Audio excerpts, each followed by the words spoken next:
오늘 송구영신 이렇게 새벽성의 5번째 시간에는 제인 캐니언의 시로 시작을 하고 싶습니다.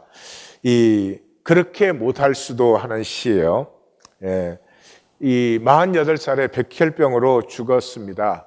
근데 뉴햄프스주의 개관시인이에요. 개관시인이란 말은 공식적으로 임명한 영국의 개관시인이다 그러면 영국 황실에서 이렇게 정식적으로 임명을 한 그런 시인이에요. 요즘은 개관시인이 잘 없죠. 그런데도 이분은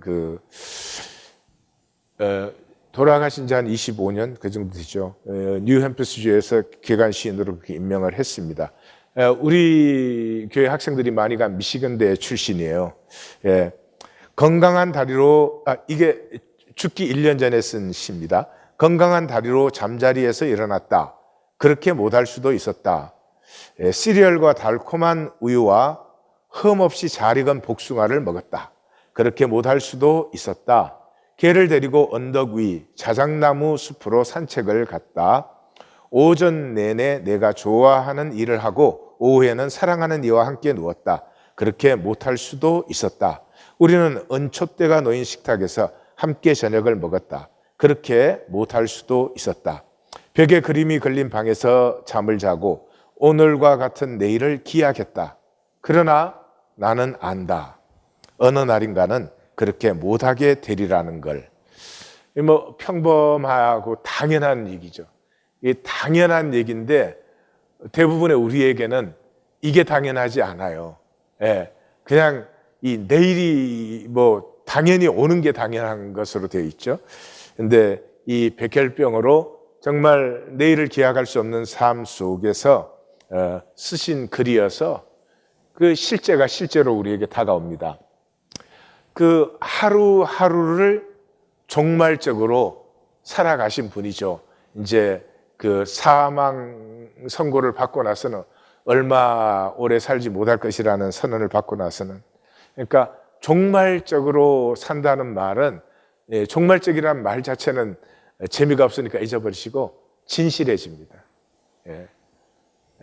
오늘이 나의 마지막일 수도 있다. 그런데 거짓말 할 사람은 없거든요. 내가 지금 이제 한 달을 더 살지 두 살을 더 살지 모른다. 그런 사람이 거짓으로 살고 싶지 않죠. 그죠? 조금이라도 더 진실을 살고 싶어지죠. 그래서 이 종말적인 삶이라는 말을 다른 말로 바꾸면 이렇게 진실된 삶이에요. 그래서 진실된 삶은 반드시 행동으로 나타납니다. 이 종교가 거짓이라는 분명한 증거는 우리가 말은 어마어마한 말들을 해야 돼요. 근데 실제 행동으로 옮기는 건 거의 없어요. 근데 진실은 반드시 행동으로 나타나게 돼 있어요. 그렇죠. 우리가 자식 사랑하는 건 진실이잖아요. 그러니까 반드시 행동으로 나타나게 돼 있죠. 그거 막을 수가 없죠. 죽음에 대해서 책을 많이 쓴 엘리자베스 커블러 로스가 인생 수업이라는 책, 우리는 추천도서에서 다 읽으셨죠. 거기에 이제 이런 말이 나와요. 생의 마지막에 바다와 별과 사랑하는 사람들을 한 번만 더 볼 수 있게 해달라고 기도하지 말라. 지금 그들을 보러 가라. 만약에 내가 얼마 남지 않은 생애를 사는데 정말 보고 싶은 사람이 있으면 기도하고 있지 않죠. 가지요. 행동이 나와요. 진실은 항상 행동이 나와요. 그래서 말씀은 반드시 현현되는 것이에요. 말씀은 진리이기 때문에 말씀을 받은 가슴은, 말씀이 임하면은 반드시 행동이 나타나게 돼 있어요. 그러니까 종교는 그런 의미에서 말씀을 받지 않는 거죠.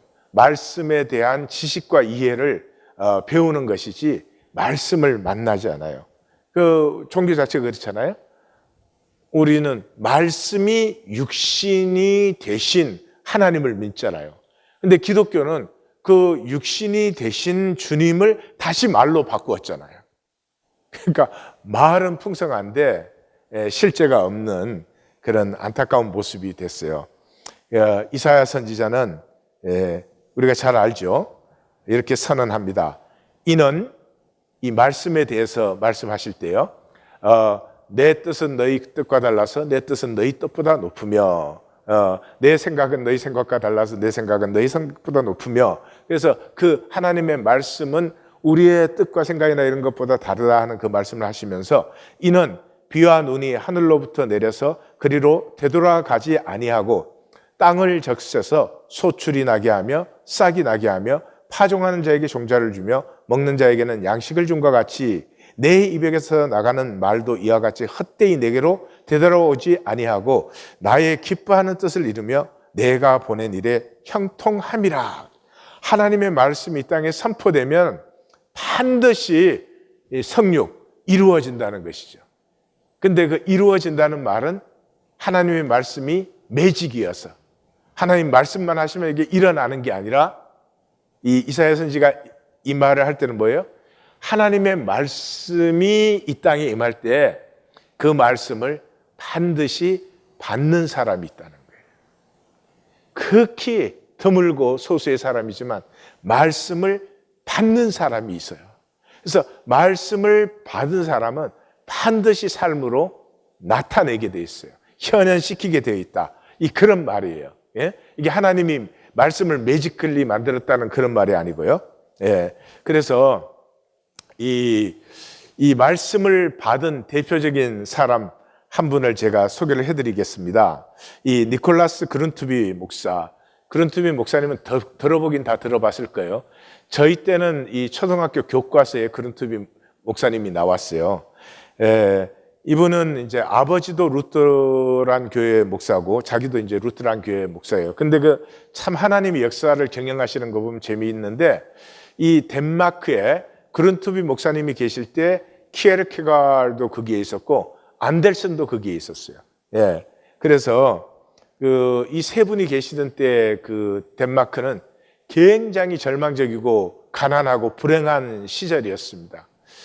그래서 보면은 우리 한국도 임진왜란 같은 때 정말 제일 기라성 같은 그 인물들이 그 시대에 다 있었어요. 그래서 어떤 사람은 선조가 그래도 뭐 이렇게 그 위대한 왕이 아니냐, 그렇게 유능한 신하들을 많이 데리고 있었다면 그랬는데, 선조는 뭐 오니까 도망가기 바빴는데, 그리고 그래도 그 왕족 중에서는 유일하게 왜군과 싸운 사람이 광해군인데, 그 자기 아들 인기가 자기보다 좋아질까봐 결국 아들까지 해치운 사람인데, 뭐 그런 말을 하면은 좀 이상한 것 같아요. 하여튼 이 난세에는 그 하나님의 특별한 기운이 생기는 것 같아요. 그래서 그 키에르케고르의 그 저서 중에 그 죽음에 이르는 병, Sickness unto Death, 그 작품이, 저는 그게 그냥 철학적인 작품인 줄 알았어요. 근데 그룬투비 목사님을 알고부터 이게 덴마크 국민들이 절망하고 있을 때, 절망은 죽음에 이르는 것이다. 절망해서는 안 된다 하는 것을 이제 그 키에르케고르이 말한 것이고, 그 안델슨은 그 어두운 시기에 동화라는 작품을 통해서 항상 어두운 시기에도 꿈을 꾸고 그 밝은 마음을 갖고 그런 것을 한 것이죠. 그래서 그룬투비 목사님과 그 비슷한 시대인데, 그룬투비 목사님이 제일 형이에요. 몇 년 일찍 나셨죠. 근데 그 사실은 동생뻘인 키에르케고르하고 앤델슨을 그렇게 이제 극찬을 했습니다. 칭찬을 하고 그랬어요. 지금은 덴마크가 유엔의 행복지수 조사하면 늘 1위 아니면 2위에 올라요. 근데 360일 중에 맑은 날은, 햇빛을 보는 날은 50일밖에 안 돼요. 그러면 이제 우울해지는 그런 기후죠. 그런데도 행복지수가 1위 아니면 2위에 늘 오르고, 근데 그때 이제 그렇게 불행했던 이유는 프러시아 전쟁에서 패배해가지고, 프러시아는 지금으로 말하면 독일을 생각하시면 돼요. 좀 독일과 전체 연방 쪽이지만은, 그래서 독일에 엄청난 배상금을 물어야 되고, 배상금도 모자라니까 북부의 제일 좋은 땅, 곡창지대를 다 빼앗겼어요. 그리고 그 50년 전에도 전쟁에 져가지고, 전쟁을 맨날 지면서 왜 하는지 난 모르겠어. 져가지고 그 지금은 노르웨이의 땅으로 되어 있는 그 굉장히 좋은 땅도 그 50년 전에 이미 다 뺏겼어요. 그러니까 다 뺏기고 나니까 남은 땅은 이 북해와 발트해에 겨울에 찬바람이 불어와서 아무것도 이렇게 제대로 자라지 않는 그런 해풍에 돌모래 잡초 땅밖에 남지 않았어요. 그래서 경제가 완전히 파탄되고 국민의식이 절망적이었어. 우리는 이제 안 된다. 그리고 뭐 사회는 고아, 과부, 상위군인 가득하고 뭐 술 중독이 아닌 사람이 없을 정도로 그랬으니까요. 그때 이 그룬투비 목사님은 복은 이 밖에 조건에 있는 것이 아니라 우리 마음의 의식에 있는 것이다. 우리의 의식이 먼저 복되어져야 된다. 이걸 외치고 이 덴마크 국민의 의식 개혁을 위해서 자기를 던지신 분이에요. 우리 하나님 교회도 중심이 거기에 있어요. 의식을 전환시키려고. 우린 다 생존 의식을 갖고 있어요. 생존 의식은 단절되어서 이렇게 자궁 안에 웅크리고 있는 의식인데 이 생존 의식이 생명 의식, 우주 전체가 통하는 이거 생명 의식으로 바꾸고 싶어서 뭐 하여튼 영성 세미나, 영성 세미나는 뭐 여러 번 들으셨겠지만 그 맨날 같은 말이에요. 종교 아니다 그 말이에요. 그리고 그 다음에는 뭐 치유 세미나, 치유 세미나도 뭐 가서 울고불고 난리를 치지만 결국은 들어보면 뭐냐, 그냥 다 품어. 아파도 품고 싫어도 품고 모든 건 품으면 하나님이 다 합력하여서 선을 이루어 주느니라. 이 긴 설교도 품어라. 그런 게 치유 세미나. 그 다음에 이제 부부 세미나. 부부 세미나도 뭐 그 참 우리 많이 했습니다. 근데 뭐 한마디로 말한 그거예요. 부부란 서로 자신을 주는 것이다. 남이 뭐 상대방이 잘했다 못했다 뭐하다 뭐 이 그런 시시껍적한 얘기 간두고 자신을 주어. 우리는 무한한 자신을 가지고 있어. 내가 복이 되어주면 반드시 그 사람도 나에게 복이 되어준다. 뭐 그리고 요즘도 뭔 방언 같은 소리만 encountering awareness 이게 전부 이제 의식 구조의 근본 그 의식이 떠오르는 프레임 자체를 이렇게 새롭게 자꾸 보게 해주는 거죠. 그래서 이제 아버지를 따라서 신학하고 목사가 됐어요. 목사가 돼서 얼마 안 있어가지고 1812년 그러니까 이제 29살 때요. 세계사 연대기라는 걸 썼어요. 세계사 연대기라는 걸 쓰는데 세계사 연대기라는 게 딴 게 아니고 세계 역사를 이렇게 보면서 기독교가 이게 원래 예수님 시대하고 완전히 다르고 이게 엉터리짓만 한다 이제 그런 걸 썼어요. 그러니까 이 덴마크가 이렇게 국교 시스템이거든요. 그래서 대번에 시골 교회로 자천됐어요. 나는 그런 거 안 했는데도 이게 엘무드 파크로 자천됐어요. 근데 시골 교회로 자천됐는데 뭐 사람이 약해요. 그룬투비 목사님 그러면 참 그 저서 같은 걸 읽어보면은 가슴이 막 두근거리는데도 그 10년 동안에 막 신경쇠약의 우울증에 그렇게 많이 시달렸어요. 막 잠자다가 막 뱀이 자기를 칭칭 감는 꿈에 그래가지고 맨날 그런 꿈을 꿔가지고 막 뱀이야 그러면서 소리를 치고 자다가 깨어나고 해서 너무 쇠약해져가지고 사람이 이제 거의 뭐 정상적인 생활을 못할 정도로 그렇게 했어요. 어쨌든 그래도 이제 뭐 제대로 공부하고 이런 사람이니까 10년 후에 코펜하겐 구주교회, 우리 한국으로 말하면 이제 영락교회나 세문안교회로 다시 이제 컴백이 됐어요. 10년 만에 컴백이 됐어요. 그러면 조용히 열심히 잘할 일이지. 또 3년 있다가 교회의 대답이라는 책을 썼어요. 그 교회의 대답이라는 게 이 덴마크에 이 교회와 목사는 강도짓이나 하고 있다 이런 얘기예요. 그래가지고 대번에 목사직 정직, 그 다음에 7년 설교 금지. 나는 안 돼. 나는 길게 해야 돼. 나는 그거 못하면 죽어. 그렇게 됐어요. 그런데 이제 그게 지금 보면 다 하나님의 섭리였어요. 그런 속에서 우리 덴마크가 어떻게 해야 살아날 수 있나? 어떻게 해야 이 국민이 의식이 근본적이고 창조적으로 새로워질 수 있나? 이런 것을 했어요. 왜냐 그러면 그 당시 교육이 전부 관념 교육이었어요. 관념 교육. 지금은 이제 사이언스가 있어서 그렇지 사이언스가 없으면 지금도 사실 관념 교육이고 기독교 교육은 전부가 관념 교육이에요. 그래서 특별히 교회 교육은 말과 생각뿐인 그 교회 교육을 그걸 죽음의 교육이라고 그렇게 비판을 했어요. 그러니까 참 그 종교화된 기독교의 급소를 찔러댄 것이죠. 예, 그러니까 삶이 부재하는 교육인데 삶이 부재해요. 예, 그러니까 전부 인간 게임밖에 없어요. 그러니까 삶이 부재했다는 것은 종말성을 상실해 버렸어요. 예, 종말성을 상실했어요. 종말성을 상실하면은 삶이 개념화되어 버려요. 지금 우리가 실제로 개념화된 삶을 살고 있어요. 예, 뭐 돈을 가지면 이렇게 된다, 돈이 없으면 이렇게 된다. 하나도 실제가 아닌데 개념 안에서 굉장히 불안과 두려움을 가지고 있어서 이 세상의 노예 노릇을 하고 있어요.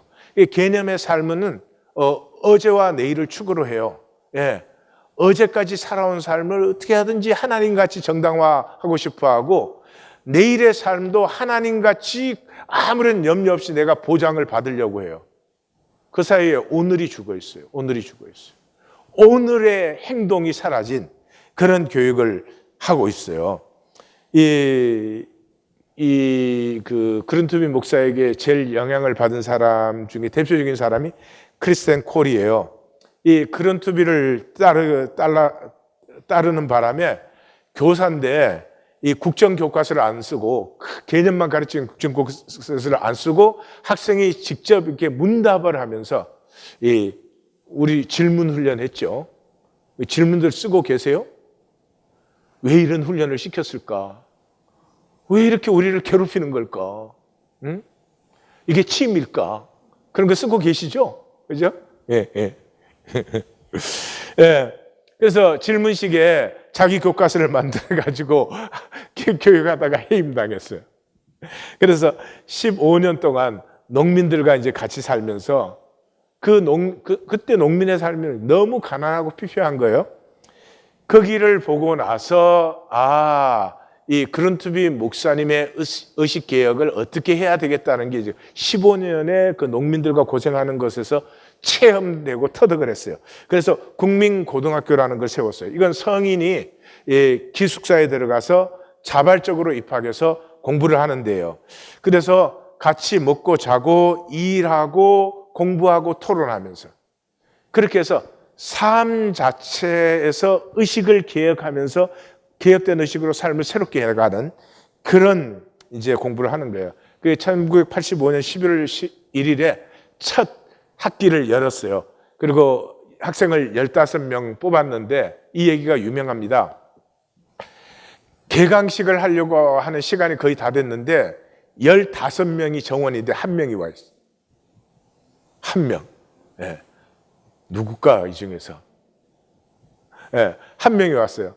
그래서 크리스텐 콜이 그 교실에 들어가서 하나님 앞에 무릎을 꿇고 기도했어요. 하나님, 이 학교는 꼭 필요한 학교입니다. 그러니까 학생을 14명을 더 보내주십시오. 그리고 기도를 한 거예요.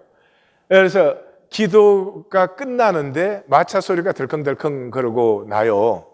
그래서 나가봤더니 이웃 마을에서 14명이 마차를 타고 오는데 오다가 마차가 약간 문제가 생겨가지고 늦었는데 다행히 입학식 전에 도착을 했다. 그래서 15명이 세워짐으로 이 덴마크를 살려내는 국민고등학교 이 학교가 시작이 된 거예요. 근데 이 크리스틴 콜이 그런 말을 해요. 그 18살 때 그른투비 목사님의 그 말씀을 들었어요. 그리고 이렇게 고백하고 있어요. 나는 16살 때에 내가 하나님을 사랑하고 사람을 사랑하는 존재라는 것을 만났다. 우리 하나님을 사랑하고 이웃을 사랑하라 다 알죠. 근데 내가 하나님을 사랑하고 이웃을 사랑하기 위해서 존재하는구나 하는 그런 가슴의 확신을 만나보셨어요? 되게 못 만나죠. 왜냐하면 관념 교육이니까. 하나님 사랑하고 이웃을 사랑하는 게 뭐 좋다. 이게 하나님이 말씀하신 겁니다. 명예 이럴 수는 있어도 나라는 존재가 하나님을 사랑하고 이웃을 사랑하는 존재라는 것을 만나버린 거예요. 그래서 이 삶의 정신이라 그러죠. 하나님을 사랑하고 이웃을 사랑하고 땅을 사랑하자. 왜냐하면 그때 땅은 황폐한 황무지밖에 없었으니까. 이 삼회 정신을 통해서 피해 의식에 쩔어 있던 덴마크 국민들을 개척 의식으로 전환시킵니다. 그리고 이제 농사를 지을 수 없는 땅이기 때문에 낙농업을 개발했어요. 그래서 지금도 덴마크가 낙농업의 국가가 되어 있는 거예요. 그래서 이제 이 국민고등학교가 이게 성공하기 시작하면서부터 그때는 마을마다 교회가 있었으니까 교회를 중심으로 국민고등학교를 마친 사람들의 삶이 뭐 술 먹고 뭐 그냥 난장판이나 치는 그런 사람들 앞에 전부 본이 되는 거예요. 그 여기를 졸업한 사람들은 새로운 삶을 살고 또 소득이 정대가 되고 그 졸업생들이 이제 졸업식 할 때 소감문을 적는데 그것이 지금까지 남아 있어요. 근데 지금 읽어도 정말 가슴이 두근거려요. 예. 그래서 이 10년 전이죠. 덴마크는 농림부를 폐지해 버렸어요. 이 농민들이 스스로 자발적으로 자기들 개척하고 계속 개발해 나가기 때문에 농림부가 있는 게 더 걸려. 미국이나 이런 나라들 되게 농사 짓는 사람들 지원해 주잖아요. 농사 지어서 이익이 안 되니까. 이게 굉장히 근시안적인 팔러시예요. 그래서 농림부 폐지하고 지원을 안 해주는데도 이 낙농업 해가지고 수출이 400억 달러예요. 이게 10년 전 데이터지만 세계 5위예요. 생각을 해보세요. 수출 1위가 중국이고 그다음 미국이고 그다음 독일, 일본이에요. 근데 이 네 나라들은 뭐 온갖 걸 다 만들어가지고 팔아가지고 이래요. 근데 덴마크는 뭐 낙농업 한 가지로, 치즈 뭐 다른 나라에서 하나에 10불에 파는 거 덴마크에서 만든 것은 100불, 1000불 하는 것도 있어요. 이게 의식을 개혁함으로 말미암아 삶의 가치가 개혁된 것이죠. 이게 뭐예요? 말씀을 받는 사람이 있어요. 시대에 반드시 말씀을 받는 사람이 있어요. 성도님들은 어떤 삶을 살고 싶으세요? 예수 이양 믿고 교회 다니는데 그냥 교회 다니다가 뭐 그런 삶 살고 싶지 않잖아요. 이양 교회 다니면 말씀을 받는 사람들이 되고 싶다. 길지만 않으면. 그래서 이 말씀을 받은 사람들에게서 피어나는 것을 사랑이라고 해요.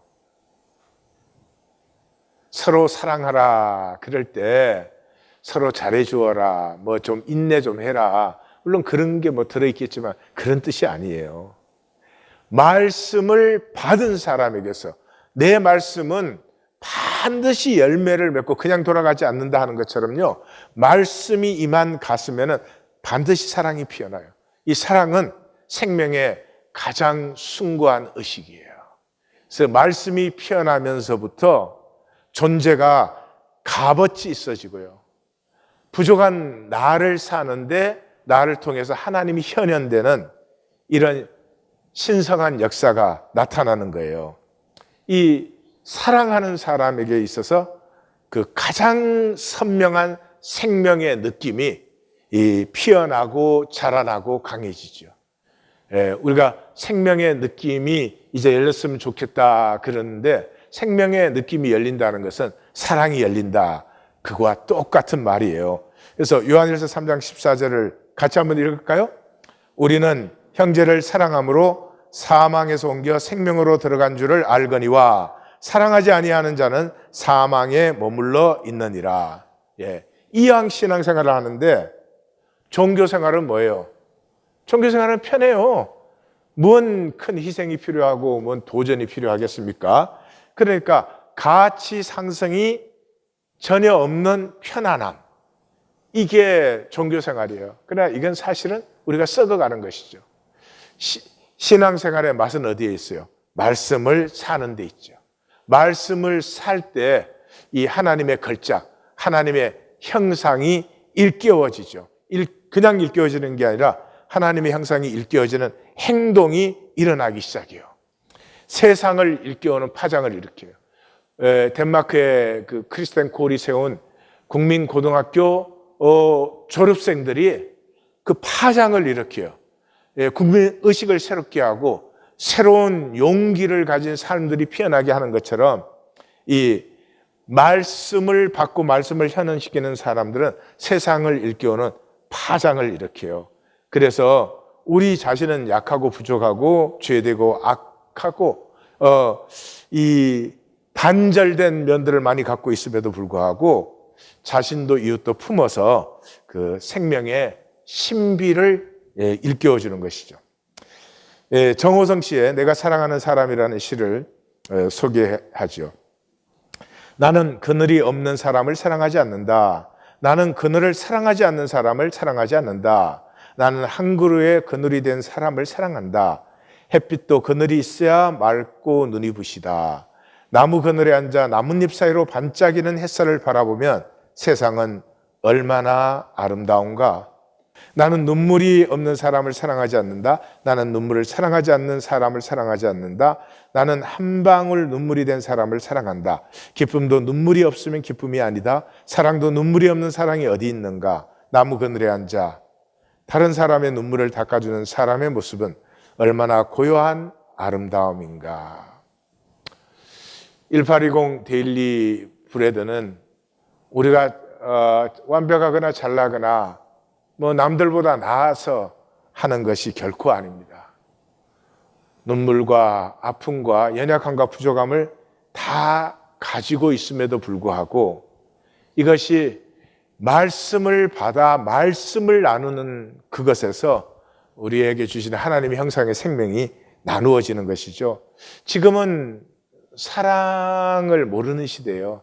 뭐 사랑이라는 말 제일 많이 쓰지만 결혼할 때 사랑해서 결혼한다고 그래요. 다 주례할 때 물어보면 사랑하냐 그러면 사랑한다 그래요. 근데 착각이 착각. 결혼할 때 뭘 봐요? 사랑 아니에요. 조건 보는 거예요. 조건. 사람을 사랑하지 않고 조건을 사랑해요. 근데 자기들은 그게 사람을 사랑하는 줄로 착각을 해요. 그러니까 이미 세상이 그렇게 돼버렸어요. 그래서 사랑은 무슨 나에게 완벽한 어떤 그 조건을 내 것으로 소유하는 것이 아니에요. 사랑은 내 안에서 피어나는 너의 신비를 누려주는 것이에요.